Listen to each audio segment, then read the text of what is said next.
Everyone, today I am going to discuss about the water and electrolyte balance. This video is mainly focused on the fluid balance inside our body. Total body water, it constitutes 50 to 70% of total body weight. For example, if an adult is of 70 kg, then it will be at around the 42 liter. And water is present inside our body in the compartmentalized form, means it is present in two compartments like the intracellular fluid, and it consists of the 40% of total body weight. It will be at around 28 liter. And second, in the extracellular fluid, means 20% of the total body weight. The intracellular fluid, as its name suggests, it is the fluid which is present inside the cell, also known as the cytoplasm, cytosol. And extracellular fluid is also categorized into two types. First one is the interstitial fluid, which is of 15% of the total body weight. Interstitial fluid is the fluid which is present between cells. It is also known as the tissue fluid. Second one is the intravascular fluid. It consists 5% of the total body weight. It is example like the plasma and the blood. Intravascular, as its name suggests, the fluid which is present inside the blood vessels, known as the intravascular fluid. So in this way we can say the water is present or fluid is present in our body in three compartments. First is the intracellular. It is at around 28 liter. Interstitial fluid, tissue fluid, around the 10.5 liter. Intravascular fluid, it is the 3.5 liter. The previous slide was regarding out of the total body weight. In this slide, out of the total fluid, 65% is present inside the intracellular fluid, inside the cell. 25% is present in the tissue, known as the interstitial fluid. 8% is plasma, and 2 to 2.5% is the transcellular fluid. Transcellular fluids is fluid which is present in the sac and which is lined by the epithelial cells. If it's present in joints, known as the synovial fluid. Present in the pleural cavity, known as the pleural fluid. And this is the total body weight. As I have discussed earlier, 60% is covered by the made up of the water. And this is how we can understand through this picture. If there is a cell, if the fluid inside the cell, known as the ICF, intracellular fluid, and the fluid between the cells, known as the interstitial fluid, it is also known as the tissue fluid, and inside intravascular fluid is known as the plasma and blood cells. And through this slide we have to understand the distribution of body fluid. As I have told earlier, out of the 42 liter blood, it will be around the 3.5 liter. Interstitial will be around the 10.5 liter of fluid, and intracellular fluid will be around 28 liters. So for example, if we in a hot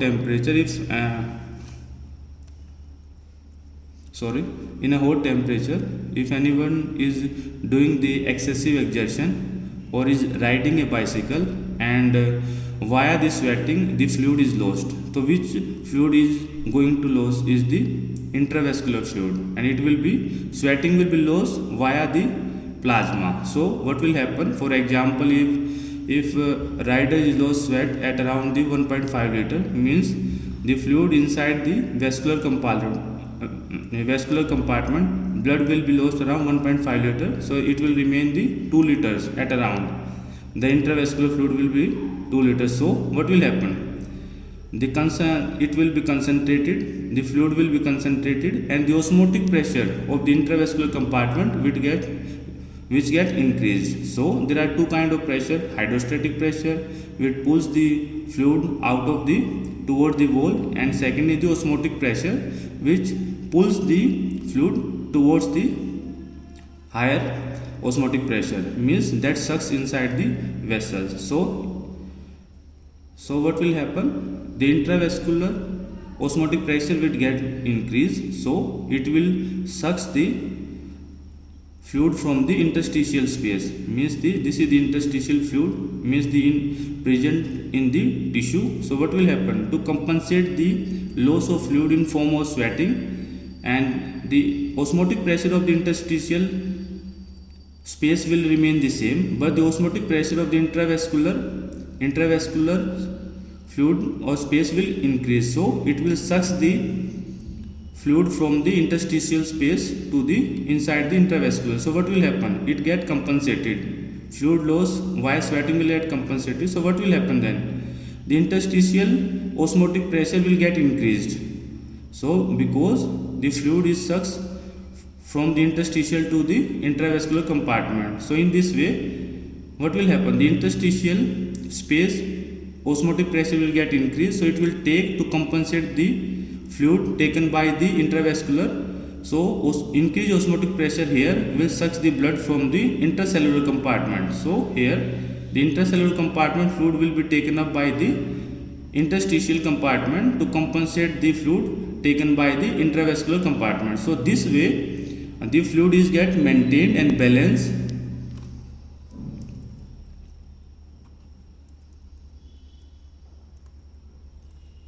As I gave the sweating example, so what will happen? The sweat is produced from the plasma, means the intravascular fluid. The sweating is produced, so intravascular fluid is lost from the blood.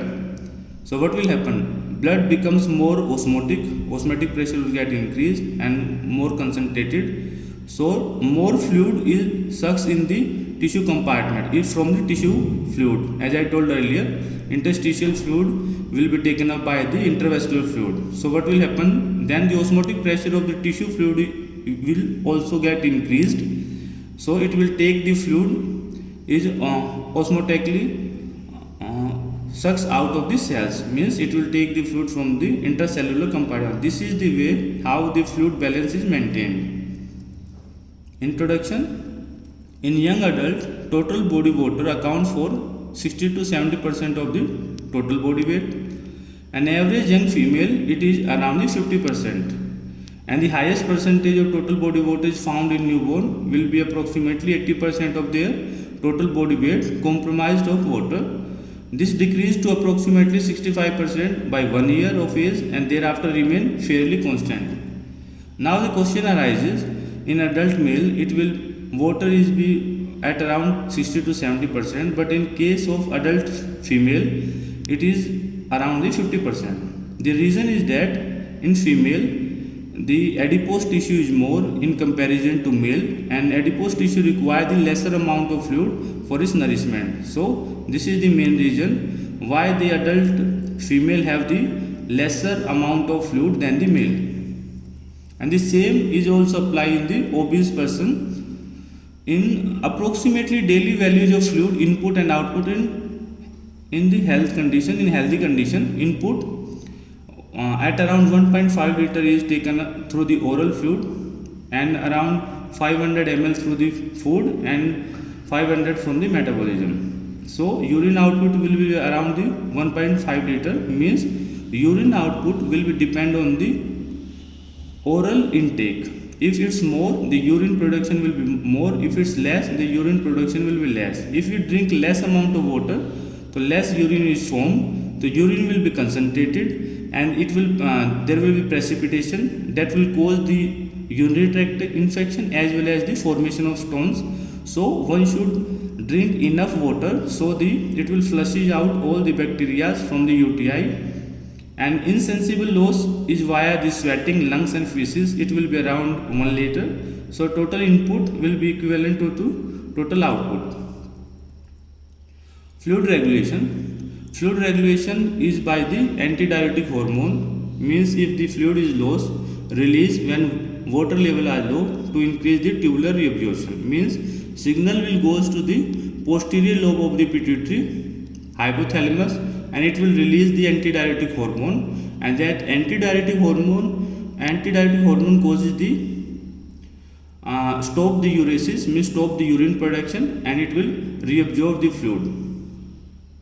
And the second way is the electrolyte regulation. Main electrolyte loss is the sodium electrolyte, so it will be performed by the hormone the aldosterone, which is produced by the adrenal gland, released when serum sodium is low to increase the tubular reabsorption. This is the mechanism to compensate the fluid regulation and to maintain the water balance or fluid balance inside our body.